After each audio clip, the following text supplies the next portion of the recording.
Hindu English news paper reporter தானே sir? ஆமாம் sir. Ramanathapuram மாவட்டம் கமுதி வட்டம் பேரையூர்ல இருந்து பேசுறேன் சார்.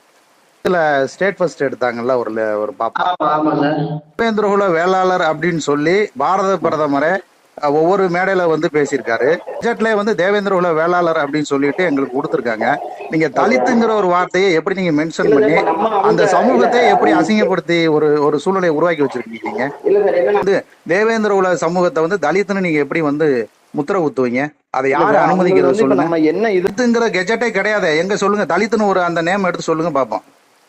தேவேந்திரகுல வேளாளர் சமூகம் தான் நீங்க மென்ஷன் பண்ணிருக்கணுமே தவிர தலித்துன்னு நீங்க எப்படி மென்ஷன் பண்ணுவீங்க? இல்ல சார், நம்ம இப்ப எஸ்சின்னு வந்தா எல்லாமே தலித்துன்னு தான் போடுறோம் சார். அப்படி போட தலித்துன்னு கெஜெட்ல இருக்கா சொல்லுங்க. தலித்துன்னு ஏதாவது ஒரு கம்யூனிட்டி வந்து கெஜெட்ல இருக்கா சொல்லுங்க. எப்படி ஒரு ஹிந்து பேப்பர்ல நிறைய விஐபிஸ் படிக்கிற பேப்பர்ல இந்த சமூகம் அவ்வளவு கேவலப்பட்டு கிடக்கா, அவ்வளவு தாழ்ந்து கிடக்கா, அவ்வளவு கீழே கிடக்கா சொல்லுங்க. ஒரு கூலி தொழிலாளி மகள் சொல்றது ஒரு வாஸ்தவமான பேச்சு.